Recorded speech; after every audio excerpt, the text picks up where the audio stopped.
Hey everyone! Welcome to another Sustainable DIY Saturday. Today we are going to be making a Mother's Day gift. And this could actually be something that you give to your mother on another occasion. It could be something you give to a friend on another occasion, or it could just be a decoration you put in your own house.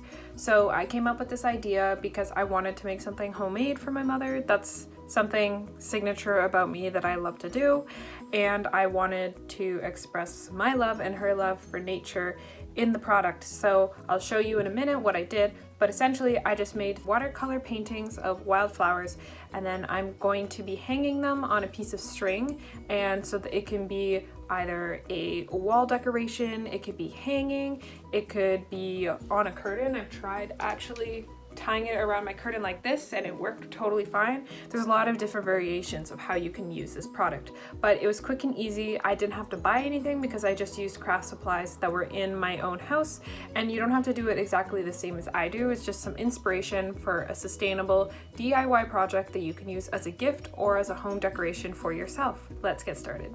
Basically, I have to fix this up still, but for the rough draft, I've painted some common Ontario wildflowers. I'm gonna write their names, and then painted a little monarch because that's my mom's favorite butterfly. And then so I'm gonna cut these out in the circles, and I'm gonna punch them with holes with this little flower shaped hole puncher, and then I'm gonna wind them through with twine so it can be like a wall decoration. So I've cut out one circle now. Like I said, I need to fix up those pencil lines and fill in the painting a bit more so it matches the circle, and then clean the outline as well, but that's what it's gonna look like.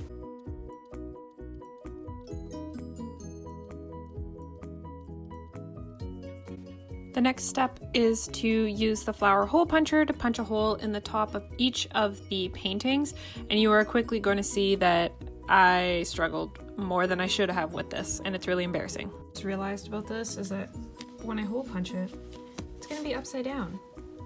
So that kind of sucks, but oh well, it's what we got, so we're gonna do it. Take that off. Am I that dumb?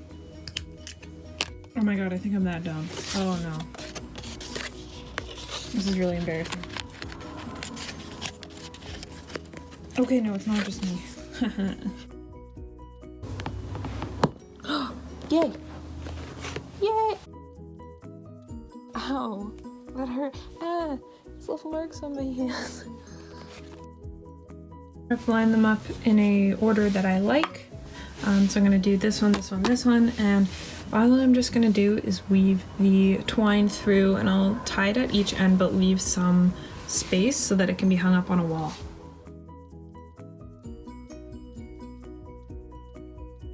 So I've made a little knot at the bottom of the twine, and that can be used to like hang it up on a nail or a post or something like that.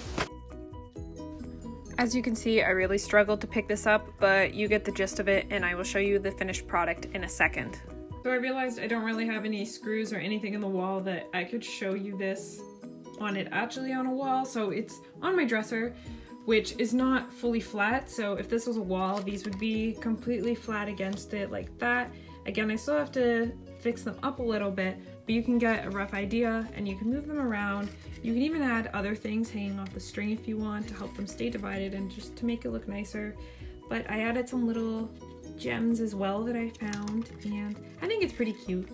So it's just a quick, you could also, you could do this, and again, on a wall, they will stay flat. But you could hang them up like this, or you could do them across, or you could even do them on your ceiling and have them dangling down. And you could add more than 3 if you want. You could do less than 3, totally up to you. But it's just a quick and easy gift idea. I thought it'd be cute for Mother's Day because my mom loves flowers and she loves homemade stuff like this. Or you could just do it for another gift, another event, or you could even do it for yourself. So I hope you enjoyed this cute little sustainable DIY. If you did, please let me know in the comments. If you have any ideas for future DIYs, let me know as well. I'm always eager to hear your ideas. I hope you have a great day. Until next time.